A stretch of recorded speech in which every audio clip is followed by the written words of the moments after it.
Good morning, 6th class. Welcome you in your social science class. I hope you all are safe and fine at your homes.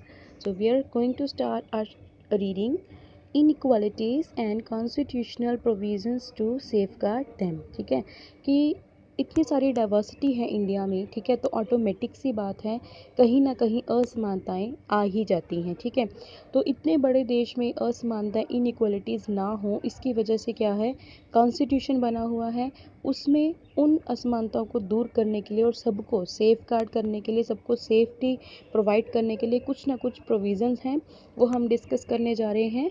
Unfortunately, increasing social and economic inequalities both in rural and urban areas have led to more discrimination in the society. तो unfortunately क्या हो रहा है, जो सामाजिक तौर पे, आर्थिक तौर पे असमानताएं बढ़ रही हैं, ठीक है, रूरल और अर्बन एरियाज़ के अंदर, उस चीज़ ने क्या किया है, समाज के अंदर बहुत ज़्यादा डिस्क्रिमिनेशन ला दिया है। There are various reason for it, बहुत सारे इसके कारण भी हैं। क्या क्या कारण है? In our day to day life we find that poor and downtrodden are being exploited and ill treated by the rich. तो आजकल के टाइम पे हम क्या देख रहे हैं, जो गरीब हैं और डाउन टोडन में थोड़ा जिनका लाइफस्टाइल लो है, ठीक है, उनके साथ क्या होता है, शोषण होता है, ठीक है, और मतलब कि बहुत गंदे तरीके से उनके साथ बिहेव किया जाता है। कौन लोग बिहेव करते हैं ऐसे? रिच लोग, ठीक है।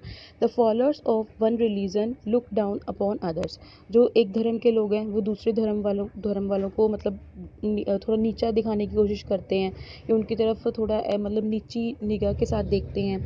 People speaking different languages have issues, जिनकी लैंग्वेज अलग अलग है उनके पास अपने इश्यूज हैं। The man folk are exploiting the women, और कई जगहों पे क्या है, जो मेल पावर है कई सोसाइटीज़ के अंदर, जैसे टिपिकली जो रूरल एरियाज़ हैं वहाँ पे जो मैन है वो क्या है, विमेन को नीचा दिखाने की कोशिश करते हैं, उनका शोषण करते हैं। These types of differences can not be called a form of diversity, इनको डाइवर्सिटी नहीं कहेंगे हम, ये प्रॉब्लम्स हैं, सोशल इविल्स हैं ये, but they are inequalities, prejudices and discrimination. ठीक है, ये क्या है, असमानताएं हैं, झूठा घमंड है और डिस्क्रिमिनेशन है। ठीक है, मतलब भेदभाव है ये सारा। Do you know prejudice means prejudgment, preconceived notions one might have against any reason, religion, color of the skin of individual, their accent, even the kind of language they speak or cloth they wear. Prejudice का meaning क्या है? Already हमारे दिमाग में कोई ना कोई एक विचार बना होता है, नोशन बना होता है किसी भी धर्म को लेके कि ये धर्म तो ऐसे ही होता है, छोटी जात है, ये लड़कियों के साथ ऐसे ही होना चाहिए। तो प्रेजुडिस वही है, ये पुरानी सोच को हमेशा दिमाग में रखना। ठीक है, डिस्क्रिमिनेशन क्या है? Discrimination happens when people act on their prejudices. Discrimination कब होता है? जब अपनी सोच के हिसाब से वो चलते हैं।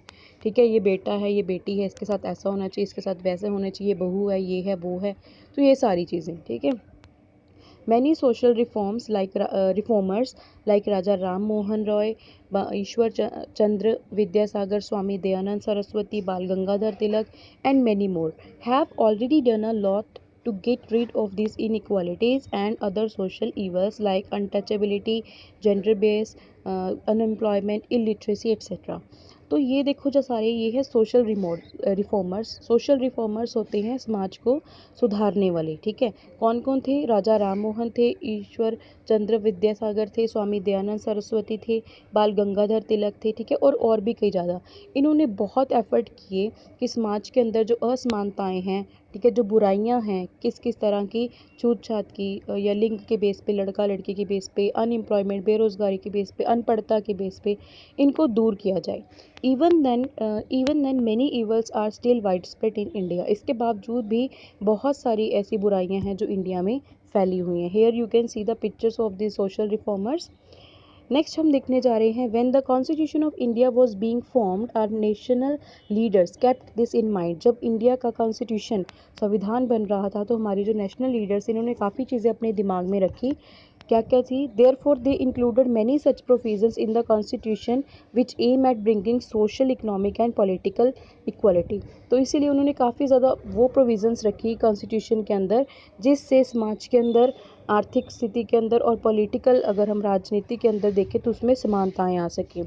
The fundamental rights like right to freedom, right to equality, right against exploitation have been incorporated in constitution. तो ये सारी चीज़ें क्या हैं, फंडामेंटल राइट्स हैं, राइट टू फ्रीडम है, इक्वलिटी है, एक्सप्लॉयटेशन के अगेंस्ट है, शोषण ना हो।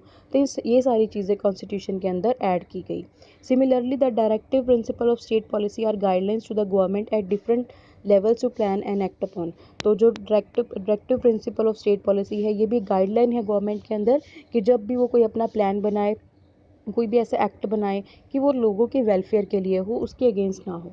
This directive principles have gone a long way in achieving the national goals of economic and social justice. तो ये जो डायरेक्टिव प्रिंसिपल्स हैं, ये काफ़ी लंबे समय तक ऐसे ही चलते रहते हैं ताकि नेशनल गोल्स को, आर्थिक जो गोल है वो उसको अचीव किया जा सके। You will read about this in class 7। तो 7th क्लास में आप डिटेल में इसके बारे में पढ़ोगे। This is enough for today. In next video we will discuss the next part. तब तक read करो and try to understand it. Thank you.